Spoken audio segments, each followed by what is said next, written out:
Okay, good evening, everybody. First of all, I would like to thank the organizers for inviting me. And I would like to say that, yes, I am Italian, but I am adopted by Albanians. I actually, I've been teaching at Polis University in Tirana for almost 2 years now. And I'm the coordinator of the professional masters, and I lecture for the full-time students in architecture and planning, and I lecture sustainable design studio and a landscape design studio. And if you're interested, since I'm coordinating the masters, the applications are still open to enroll into our master program. If you're interested, you can go online, and I'm sure you have a lot of information there that you might find interesting. And I would also like to say that I'm very happy to come right now, because right now at Polis we've had also our very own architecture biennale, which is Tirana Architecture Weeks, and it's nice to see how these two things are happening at the same time.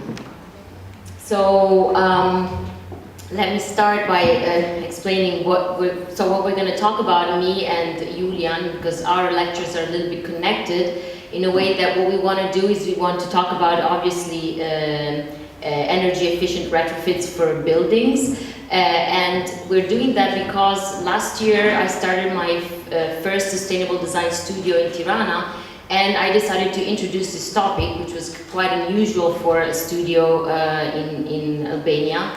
And because I was very interested in the topic for sure, and also Julian was, so he assisted me in the course, and we made this kind of experiment to see if this kind of methodology could be actually useful also for the students. In fact, the very first question they asked me, the students, when I proposed this topic, which was to do retrofitting of the communist block, so a very specific typology that had a series of problematics that could be addressed. They said, why are we acting on the existing building stock, and why can't we just design a new, cool, sustainable building? And so then I realized that maybe this needed some kind of introduction. First of all, I think that one of the most important things why I think it's very useful to introduce it right from the architecture degree, master degree students, is that there are a lot of possibilities that are growing more and more in the job market for architects. Not everybody in this room, I'm sure not a very big percentage, unfortunately, of you will be able to act on new buildings or to design new buildings. So this is actually a very big part of the market that is becoming more and more important, to understand on how to act on existing building stock and how to make it more energy efficient. So I will go briefly to introduce this topic and to understand together what it is about, and also then my colleague Julian will show you some of the results of our studio. Of course, they were third-year students. We didn't have great expectations, but some of them really took it seriously, and I think it's very interesting how they looked at their environment and at the existing buildings, and they tried to point out some of the problematics which they had never noticed before. I like to start also my lecture at Polis when I talk about building retrofitting with this image. I'm sure all of you know Le Corbusier, but I'm not sure all of you recognize this building, although I wrote the name of it on the slide. It's the Cité de Refuge, and maybe in my later images you will recognize it because it's more, let's say, the image that you would see today. So I always like to introduce it with this because building energy retrofit is not something new, obviously. And I think that it's interesting to look at the way Le Corbusier, in a way, I mean, we never defined it as he did an energy retrofit. What he had to do with this building was because he was researching, as you know, with many building physics concepts, and we're all very familiar with 3 of them, which were about energy control of passive concepts, and like natural ventilation, the natural lighting, and the solar control with the famous Brise-Soleil. But what he actually was doing also in that period, he was also, and these are some of these sketches about these kind of studies that he was doing. But what many people don't know, or they don't pay attention to, is the fact that he was actually working a lot also on energy control active concepts. And these 2 most important concepts were the mur neutralisant and la respiration exacte. La respiration exacte is really what you would call air conditioning today, and the mur neutralisant was a way to totally isolate, let's say, to block the flow of temperature from outside to inside, So to neutralize this exchange, he wanted, his main aim was the one to create a very controllable thermal and hygrometric environment inside the building and to isolate it from the exterior so he could guarantee a specific temperature, a constant temperature throughout the year, so both in summer and in winter. And these are very interesting sketches, some of his first sketches that show, I'm sorry if you can't see the one on the right, because it's actually what is showing the mur neutralisant. And so he was trying to apply this concept to his buildings, and when they failed, then he was called to operate an energy retrofit, because what his concept what he wanted to do in this Salvation Army building was to introduce all these concepts at the same time, because le mur neutralisant and la respiration exacte are two things that have to work together, obviously. So the first requirement was that the building had to be completely airtight, so to guarantee the isolation of the environment inside, and therefore it had to be within a sealed glass, so no opening windows. It was all controlled inside. The respiration exacte, which was obviously an idea that he was taking from the engineer Gustave Lyon, who was studying the aération ponctuelle, which is the same thing as respiration exacte, was the modern air conditioning system. So to artificially ventilate and condition the air inside the building. And obviously it had to go together with the mur neutralisant, because the mur neutralisant was actually isolating the building or the interior, the indoor conditions of thermohygrometric conditions from the exterior. And so the way he would do this with the mur neutralisant was to actually have 2 layers of glass and a gap inside, so a sealed gap, a gap sealed between 2 sheets of glass. And inside this, he would have some conduits that would have warm or cold air, of course, according if it was summer or winter, in order to neutralize the transfer of heat from exterior to interior. So what happened then? He tried to introduce these concepts. Obviously, they were very expensive and they were not accepted. So all he could actually do in this building was the air tightness. So this sealed glass envelope, which was done with a pan de verre, which is a single sheet of glass, but it's a toughened glass, and he could not obtain the mur neutralisant. So he actually did leave a gap that maybe later he could actually put the second layer of glass and have this kind of system of hot and cold air, but he never realized it. So obviously, even if he had an artificial way of ventilating inside the building, there were some very big problems with the building itself, because the glazings were not operable, so the people inside the dormitories could not open the windows in summer. And although in winter, the heat gain was very good and the temperature inside was amazing, in summer it was too hot.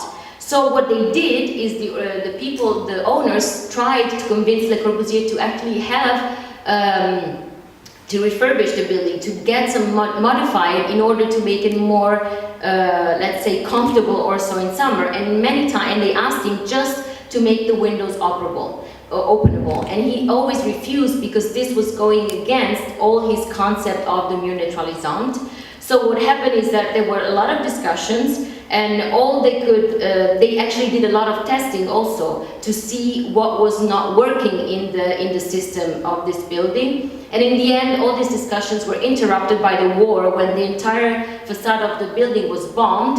And so then it became very necessary to do a retrofitting of the building. And in that case, Le Corbusier agreed to create some operable windows, but he only did that in one portion of the facade. So only 1/3 of the facade and the top layer of the windows is openable, and they have to be closed during winter, obviously. And then he added the famous brise-soleil also to lower even more the heat gain in summer due to direct solar radiation. So in a way, I think, and this is how you see it today, that's why I'm saying that now it is more familiar to you. And I would say that this is not the first example of an energy retrofit, but it is, I think, a very important one for us to understand that it's something that can and needs to be done many times. Also because it involves, of course, energy efficiency, because the system that Le Corbusier was doing when he was doing it was very energy demanding. To do the mechanical ventilation inside the building requires energy. So in a way, when he did it back then, a lot of the worries and all the concerns that we have today with the environment, with saving the resources and using renewable resources was not a big issue yet, of course. And the big energy crisis hadn't come forward yet. So it is understandable how something that was built in a specific period might need some kind of upgrade or update today. So just briefly, I don't want to waste too much time on this, just to draw more attention on this topic. To understand that the buildings are responsible for more than 40% of global primary energy use and a third of global greenhouse gas emissions. This means that buildings are one of the most important things that we need to consider if we talk about energy efficiency. And obviously most of the energy consumed inside a building is for heating and cooling purposes. And what happens is that the buildings that require more energy are the older ones, the ones that that suffer a lot of physical degradation, and they are not built, in a way with technologies that would lower the need for mechanical ventilation, for air conditioning, and for heating. So this means that there is a big percentage of the building stock that needs to go through renovation if we want to make it more efficient. And going to Albania, I realized that this is a very big issue, a major issue, especially if we consider that in the last 20 years, when I talk about deformalization of the urban space, I'd like to show this every time because I think this was the view from my first house in Tirana. Before summer, one day on the roof of the building in front of mine, they started building the structure, and then the second day they started cladding, the third day was almost done. They were all almost done, and then somebody after summer decided that they needed a balcony, and they added that after my vacation. So, and then they decided, to even modify what they had done because it was not practical, and they increased the glazed surface of this addition. Again, deformalization, I'm talking about people building or closing off communal property. So they're using the stair to have a private access in what is a multi-dwelling building. But the most important one, as I was saying, is the problem with the deterioration of the existing building stock. And what I concentrate more in my attention on was the socialist collective housing blocks. Because of the period when they were built, and because they were built, the priority back then was not obviously the quality, but the quantity, and to produce it very fast. So they were built also with prefabrication techniques most of the times, poor materials, and one of the main aspects that you can notice is also the sizing of the apartments, which were very, very small. And of course, these kind of buildings don't even respond to the needs of the contemporary families or the contemporary Albanian people. And this is what it's leading to the deformalization, because people take it on independently to modify their apartments and to gain the space that they want and they need to be comfortable in their environment. And the other problem is obviously that these buildings have become very high energy intensive. So they need additional cooling, and so they put all the individual air conditioning units. There are no centralized systems of heating, so even then they all rely on electricity for heating, both heating and cooling. This is just an example of one of the prefabricated ones of the 60s, 70s, if I'm not wrong. And you can see here this orgy of individual changes, even in the facade of the building. People closing off balconies, people adding windows, and this is a very, very, very common image in Tirana. Like everybody, most of the people get extensions by closing off their balconies. So what is the problem here?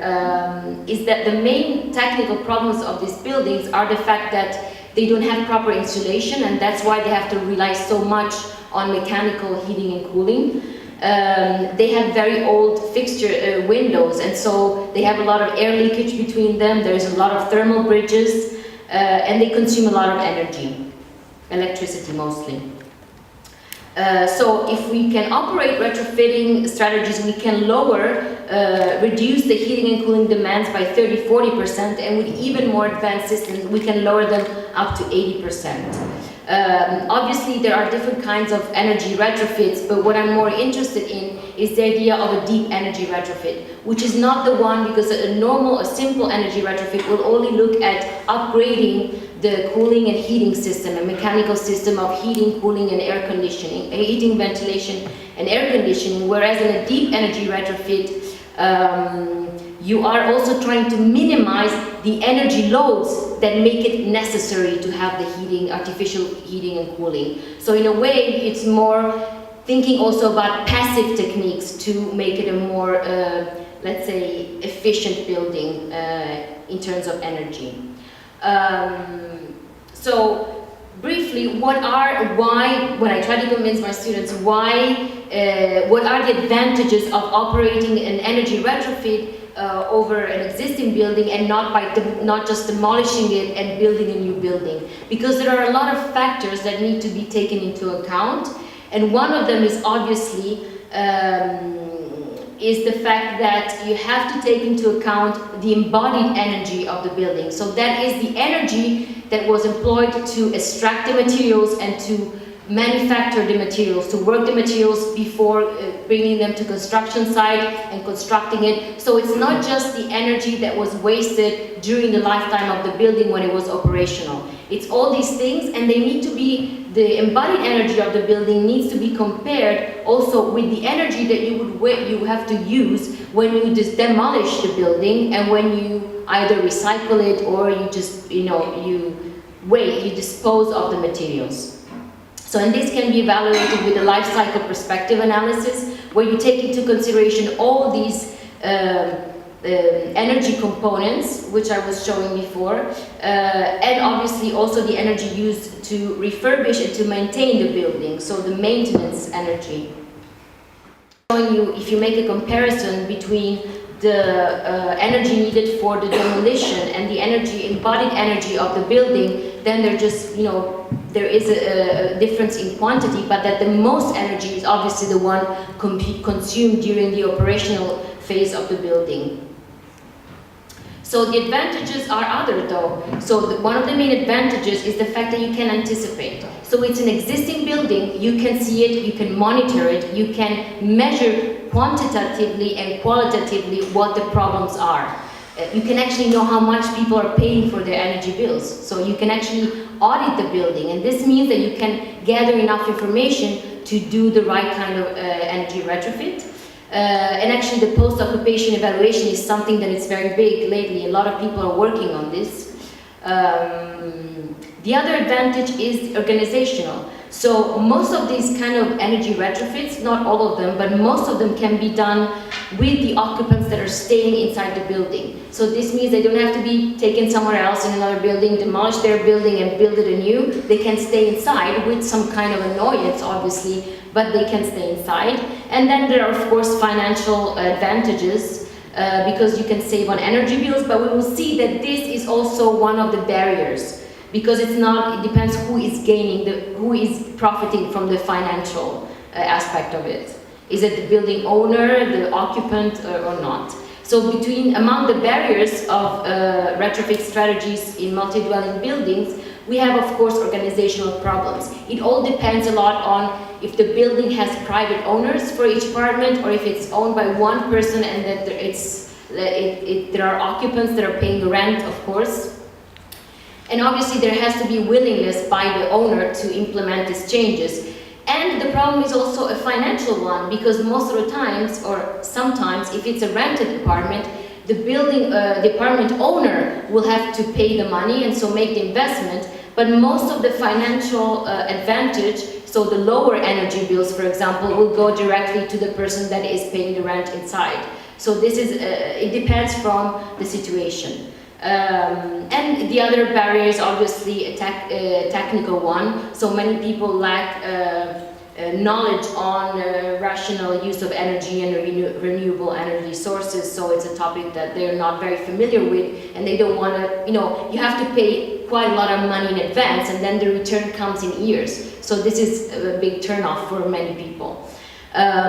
Just quickly, this is, I think I'm just going to mention this as far as legislation, is the Energy Performance of Building Directive of the European Union in 2010, and I think that it's just important to mention because it's the first time that in this kind of, on the energy performance of new and existing buildings, it's regulating also the energy performance of existing buildings, not just of the newly constructed ones. So I think this is a milestone and a very important moment. And so it sets the general framework for the refurbishment or retrofitting of the existing buildings. And in doing that, like each country, member state has to have a general framework or methodology of calculation of the performance of the building, minimum standard requirements, and energy certification of buildings to classify them, and we all know about energy classification, and inspection and assessment of heating and cooling installations. So what are the strategies? So the strategies obviously for energy retrofits, they change according to the situation. First of all, if it's a residential, which is what we did in the communist bloc, it's residential, it's commercial, it's an office building, and also who is your client in a way. So what are their main goals? What are they trying to reach?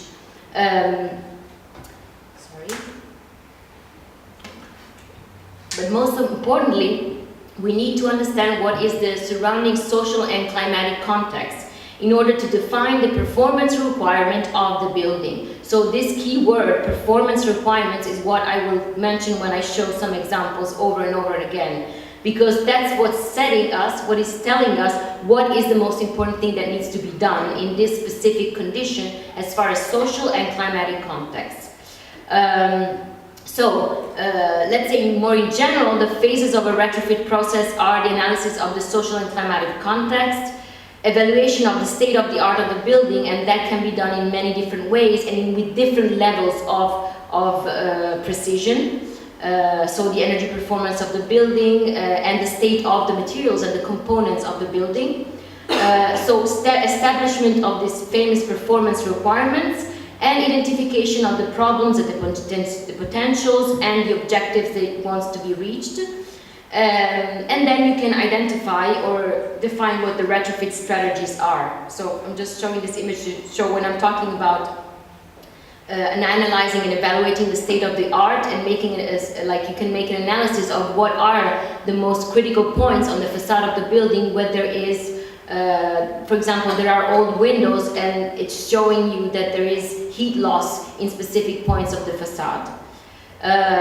Obviously, what we tried to do in this methodology during the course was also to be very careful in explaining to the students that there are different scales of intervention. Because when you do a retrofit project, it could not just invest the building itself, but there are different things. It's the whole site where the building is doing, because we're thinking about the outdoor spaces too. The building itself and its components, but also the individual dwelling units, because most of the analysis is always divided into these three scales of the project. And so some of the retrofitting strategies that we came up with during the course are the merging and dividing of flats, addition of balconies or to improve the condition and also to have extra space, implementation of insulation measures on the outer envelope. So we're talking about walls, roof, etc., etc. Implementation of renewable energy technologies. So also to create some systems that would actually actively produce energy. Instead of just consuming less, we're actively trying to produce some. So this is an example of, for example, the simplest thing that was also done in a project by Coplan, which is the addition of insulation on the building. And obviously it goes by itself. I don't need to explain that according to where you place the insulation, it also has different, it depends from what you're doing. First of all, because if you place it outside, also from an aesthetic point of view, you're changing the facade of a building, but there are other things. It's also a matter of how, if you can do it or not, because the insulation could be also placed between, in the gap, if there is a gap in the wall, in the cavity, but of course it depends from the technology of the building, of the facade. Obviously you can change the glazings, you can make sure that it's an airtight construction, and to do that you have to prevent the heat losses through the discontinuities and seal them. You can, these are other systems that I don't want to stop with. So this is an active way for hot water and space heating system, the solar collectors. So, and this is just a list that I will not stop on of all the other technological solutions that we found in the projects. But now I will briefly, before Julian shows you the projects from our students, some projects that I've been looking at, which are looking at this energy retrofit. And I think this one, it's called the Stella Smart Tower Enhancement in Austria, which was a research done by Graz University of Technology. I think it's a very interesting one because it invests not just the building, as I was saying, but also the area surrounding it. And it's always working on different levels, because it's not just a matter of making the building more efficient, it's also a matter of making this area where these buildings are being retrofit, in a way, putting it in relation with the rest of the city, or using it as an opportunity to solve problems in the rest of the city. So these are the images of the existing buildings, and this refurbishment project proposes spaces for living, working, and recreation. One of the main objectives was also to make it more sustainable from a social point of view. So since these buildings had very identical apartments for each floor, with this project, they also thought about mixing more the size of apartments for different kinds of users, of occupants, that had different needs as far as space goes. So the good thing is the building is owned by the municipality, so it's easier, as I was saying before, to intervene. You don't have to put everybody in accordance most of the time. And also the potential that this area within the city had for becoming one of the places where more sustainable mobility could be triggered, like electric cars and biking, etc. So the scales of intervention, as I was saying before, was the urban region scale, to see what the spatial and organizational relationship between the peninsula, where the buildings are, and the surrounding was.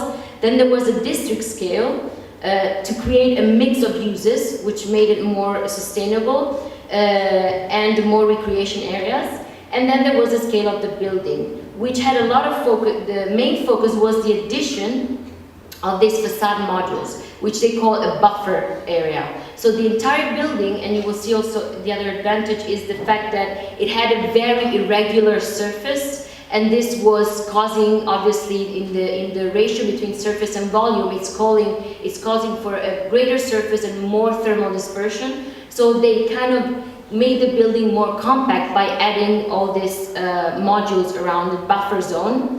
So first of all, they diversified the size of apartments. Then they added this new buffer zone,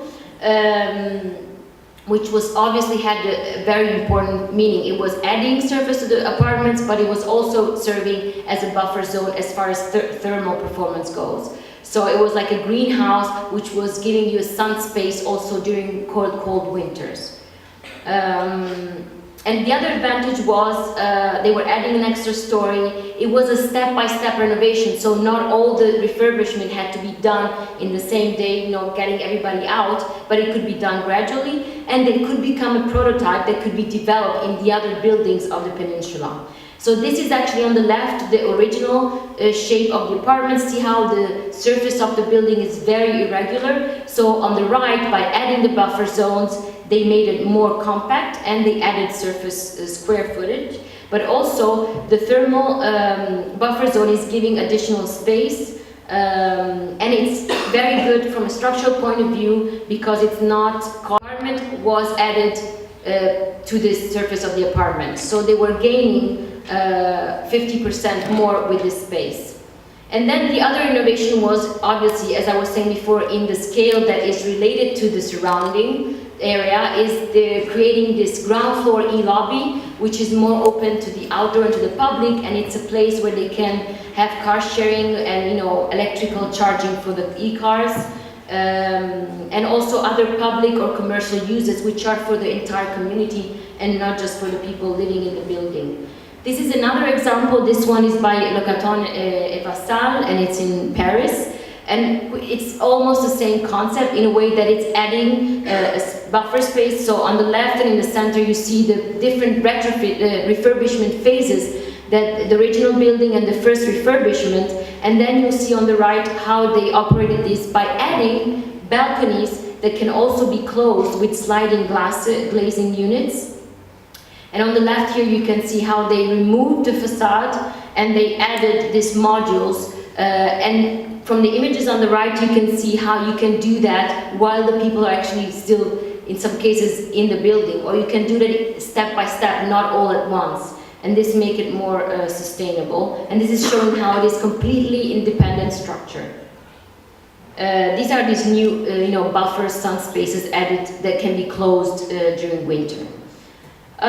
This is actually a project. It's not actually a retrofit project of an existing built building, but it's a retrofit project. It's a competition that I entered with my old office for a retrofit project of an existing project. So it was a design development phase project. They had already finished it, but they were not happy with it, and it was for social housing, and they were asking for energy efficient improvements, so it still is relevant as energy retrofit. This was actually the original design development phase building, and I'm just going to show it to you to see what this approach was. Obviously, there was the climatic analysis to understand what the location and as far as the orientation of the sun, shadows, and radiation, which were done by the studio. And then, after all these analyses that we did, we tried to propose some main retrofit strategies, which could be condensated in what you see in this diagram. Like the main actions that we took was to add some spaces, but more, because it was an existing project, we couldn't really totally change it. We just added to some of the apartments, we changed the layout, and we added some greenhouses to the facade. The other strategy was the addition of active techniques for energy production, which are photovoltaics louvers. And then we added shading devices to the entire southeast facade through this structural system that you will see in the renderings, which is this one. So this is just a rendering. We didn't win the competition, so we didn't ever realize this. But I like to show this rendering because while we were trying to improve the efficiency of the building and we added this shading devices, we added this passive system of accumulating heat with the greenhouses, we were designing this additional structure of the facade, a second facade, and we actually used it, as you can see on the bottom, to cover the parking space that we had designed underground. We added parking space underground, so to guarantee ventilation there, it was still open, but we were still using the surface above it. And actually, if you looked at the solar diagrams, this was a space that, especially during summer afternoons, was in the shadow by the own shadow cast by the building. So it was very suitable to create some outdoor activities on this specific side of the building. This is the new layout of the apartments. With in blue, you see the additions and the greenhouses. Just some images, and to show how we explain how these greenhouses would contribute to the thermal comfort inside the building and the common staircases of the building.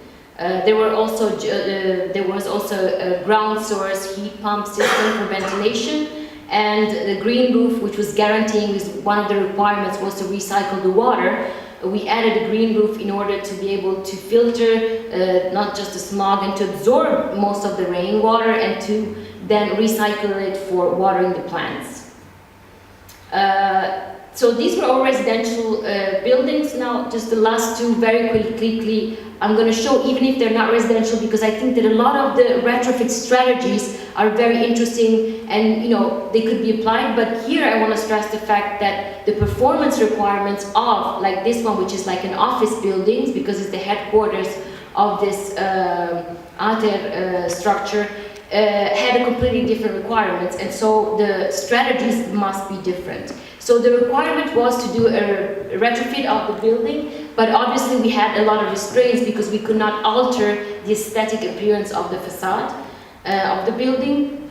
So what we did is we added this trellis, or this very big, I will show you here, sorry, this is the analysis. This big structure, which was also covering the courtyard behind the building, so that we could actually improve also the outdoor spaces. And this big structure had louvers. Some of them were photovoltaic louvers, so it was both producing energy, it was guaranteeing shading in specific times of the year, and then we added green roof again for the recycling of the water and to, let's say, to have a greater number of not permeable water surfaces inside the city. But also one of the main strategies was, of course, the one to, so the green roofs I said, this is the big trolley structure outside.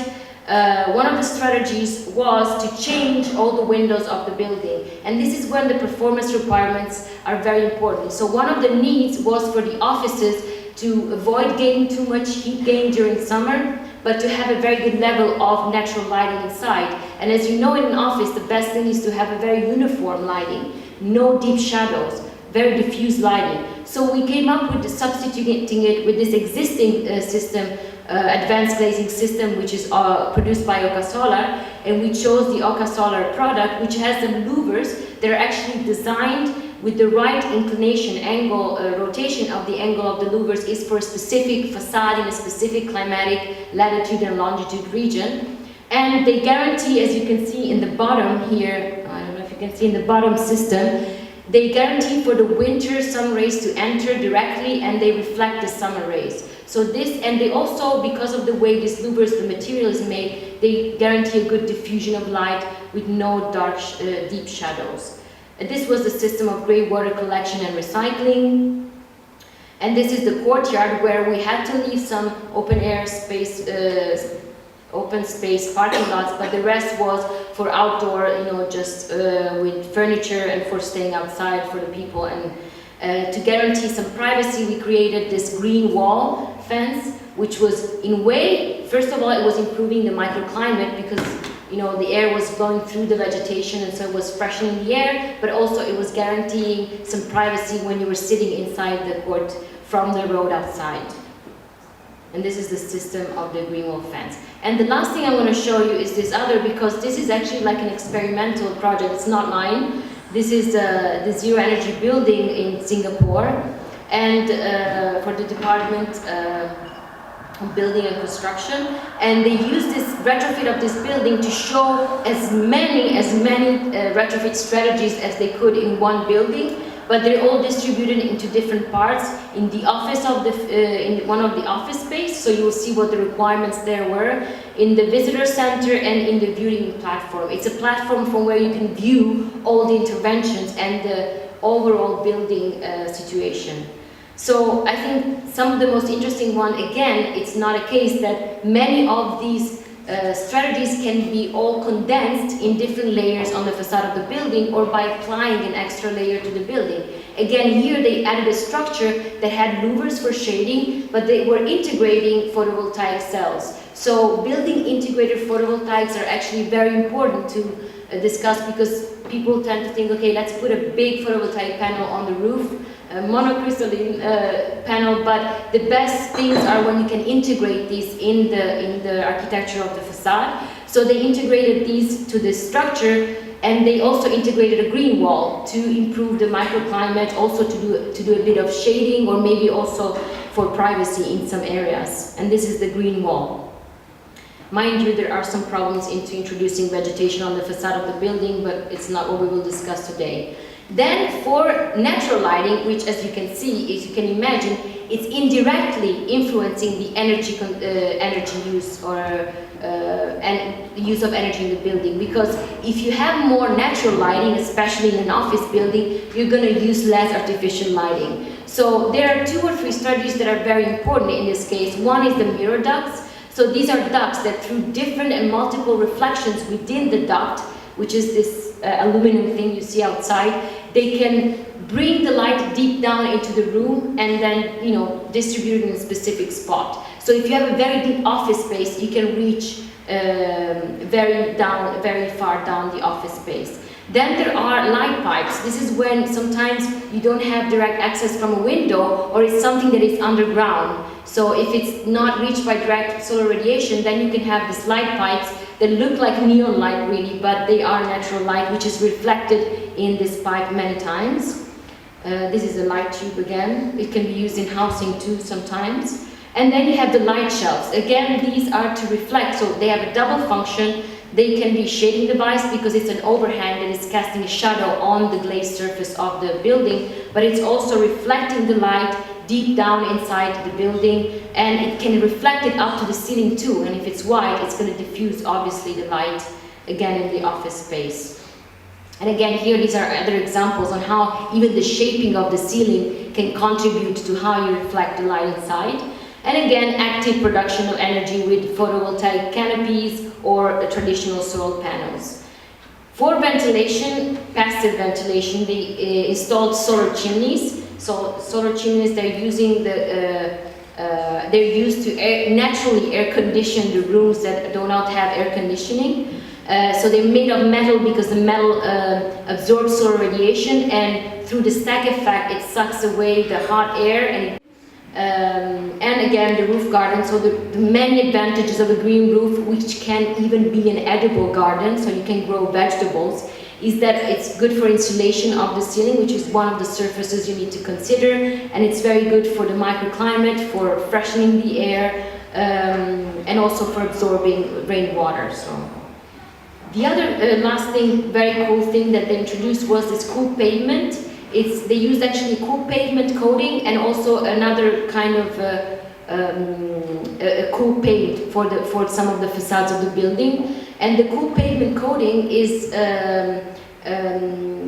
it's very important because it reflects the infrared solar radiation a lot, and so it absorbs less thermal energy, and therefore it releases it back into the environment less. This means that it will not be really hot in summer around this paving because it has a very high level of albedo and it's very comfortable. And of course, it used very advanced thermal insulation paint for some of the facades. And last but not least, they tried to make also the ventilation and the regulation of the ventilation more individual. So in the office space, each person, and this is something that has been it's very, very relevant in the US right now, in all the research on office space comfort.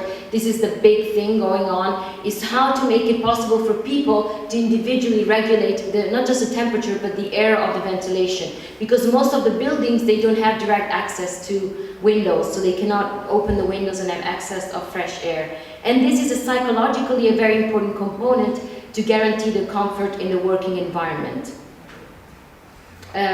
So now I will end here, sorry if I went too long, and this is what my colleague Julian will talk after the break about the work of the students and what kind of interventions they made on the socialist communist blocks of a certain period in Tirana. Thank you for your attention.